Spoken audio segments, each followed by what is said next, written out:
আমার সকল প্রিয় বন্ধুদেরকে শারদীয়ার প্রীতি শুভেচ্ছা ও অভিনন্দন। আজ বহুদিন পরে আমি আবারও একটা রান্নার ভিডিও যেটা নিজে করছি চলে এসেছি, কেননা প্রতিনিয়ত আপনারা কাকিমা বলেন, অনেকে মাসিমা ডাকেন, আমার মাকে দেখতে পান রান্নাঘরে, তো সেই করে, আমি করতে পারছি না কোনো একটা প্রবলেমের জন্য। তো আজকে আমি এসেছি আবার। দেখুন, এখানে আমি কথা বলতে বলতেই তো পেঁয়াজগুলো আমি দিয়ে দিয়েছিলাম, তার সাথে কিছু গোটা গরম মশলা, তেজপাতা ফোড়নে আছে। পেঁয়াজটা জাস্ট একটু নরম হওয়া পর্যন্ত মিডিয়াম টু হাই ফ্লেমে নেড়ে নিচ্ছি। কি রান্না করতে চলেছি, রান্না করতে করতে শেয়ার করব। দেখুন, এখানে আমি কিছু মশলা বেটে নিয়েছি। আপনারা তো বাটাটা দেখে বুঝতেই পারছেন, এটা কিন্তু শিলপাটায় বাটা হয়েছে।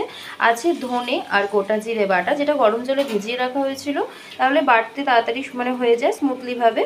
এটা আছে রসুন বাটা, এখানে আছে হাফ একটা বড় সাইজেরই হাফ পেঁয়াজ বাটা, আছে এটা আদা বাটা।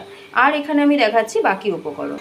টমেটো আর কাঁচা লঙ্কাটা একসঙ্গে বেটেছি, আলাদা রেখেছি, কেননা কাঁচা লঙ্কা বাটাটা তো আমাদের অভ্যাসে অনেক সময় হয় না, আমরা এটা বেশিরভাগ মিক্সিতে ঘুরিয়ে রাখি, কিন্তু আজকে যেহেতু সব শিলপাটায় বাটা হচ্ছে বলে এটা আলাদাই বেটেছি, একটু অন্যরকমভাবে মা বেটেছে আর কি, বেটে এটা আলাদাই তুলে রেখেছি। দিয়ে দিচ্ছি এখানে যত রকম মশলা বাটা আপনাদেরকে দেখিয়েছিলাম সেইগুলো সব কিছু একে একে। দেখুন, মা দিয়ে দিচ্ছে, আমি এখানে কন্টিনিউ করছি ওনার রেসিপিটাকে, দেখতেই পাচ্ছেন। তার সাথে যে জলটাও বেরিয়েছিল সেটাও এতে দিয়ে দিলাম। যদি ভিডিওটি স্কিপ না করে দেখেন অবশ্যই বুঝতে পারবেন আজকে আমি কী রান্না করতে চলেছি। দিয়ে দিলাম কাঁচা লঙ্কা টমেটো বাটাটাও একসাথে, মশলা বাটার জলটাও এতেই দিয়ে দেবো। একে একে বাকি উপকরণ মেশাচ্ছি। দেখুন, দিয়ে দিলাম ভর্তি করে 1.5 চামচ পরিমাণে গুঁড়ো হলুদ, দিয়ে দিচ্ছি ভর্তি করে কাশ্মীরি রেড চিলি পাউডার, এটাও আমি দেবো 1.5 চামচ পরিমাণে। আপনারা চাইলে এটা কিন্তু আরও কম বেশি বাড়িয়েও নিতে পারেন। আমাদের এখানে যে রান্নাটা হচ্ছে সেই কোয়ান্টিটিতে আমরা মশলাগুলো নিয়েছি, সেই রান্নার পরিমাণে। এবার দিয়ে দিচ্ছি নুন, নুনের স্বাদটা আমরা লাগলে পরে আবারও অ্যাড করব। এখন আমি 2 চামচ পরিমাণে নুন দিলাম। খুব ভালোভাবে মশলাগুলো কষিয়ে নেব যতক্ষণ পর্যন্ত মশলার থেকে কাঁচা গন্ধটা না যাচ্ছে আর তেলটা না ছেড়ে আসছে। এই সময় কিন্তু গ্যাসের ফ্লেম একদমই লোতে থাকবে। ফিরে আসছি মশলাটা থেকে তেল ছাড়ার পরে। দেখুন, এখানে আগের থেকে ম্যারিনেট করে রাখা আছে খাসির মাংস, দেখতেই পাচ্ছেন। খাসির মাংসটা টক দই আছে, এর মধ্যে সর্ষের তেল আর হলুদ দিয়ে ম্যারিনেট করে রাখা। আমরা মোটামুটি 1.5 থেকে 1.25 ঘন্টার মতন এটা ম্যারিনেট করে রেখেছি। চলুন তাহলে ফিরে যাই গ্যাসের দিকে। দেখুন, মশলাটা থেকে সম্পূর্ণ তেল ছেড়েছে, সুন্দর একটা গন্ধ বেরিয়েছে। একে একে ধীরে সুস্থে দিয়ে দিচ্ছি খাসির মাংসগুলো। একটু চর্বিওয়ালাই নেওয়া হয়েছে, তাহলে কি বলুন তো, তেলটা তখন কম দেওয়া হয়েছিল, যেহেতু টক দই দিয়ে ম্যারিনেট করা আছে আর এই চর্বিগুলো গলবে সেই জন্য। সুন্দর করে নেড়ে হালকা হাতে রেখে দেবো, এটা সম্পূর্ণ তেল ছাড়া পর্যন্ত অপেক্ষা করব গ্যাসের ফ্লেমটা মিডিয়ামে দিয়ে। দেখতেই পাচ্ছেন মা একদম সুন্দরভাবে কষিয়ে নিচ্ছে। এবার দেখুন, ঢাকা দিয়ে ঠিক 15 মিনিট পরে ফিরে এসে আপনাদেরকে দেখাবো। ফিরে এলাম সম্পূর্ণ 15 মিনিট পর। দেখুন কেমন সুন্দর মশলা থেকে তেল ছেড়েছে। মেন একটা উপকরণ যেটা দিলে, আগেকার দিনের লোকেরা তো প্রেশার কুকার ব্যবহার করতেন না, তো তারা যেটা দিয়ে মাটনটা তাড়াতাড়ি সেদ্ধ করতেন।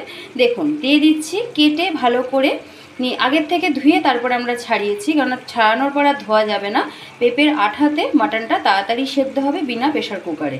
এইবারে আমি আবারও ফিরে আসবো ঠিক 20 মিনিট পরে, নাড়িয়ে দিয়ে ঢাকা দিয়ে রেখে দেবো।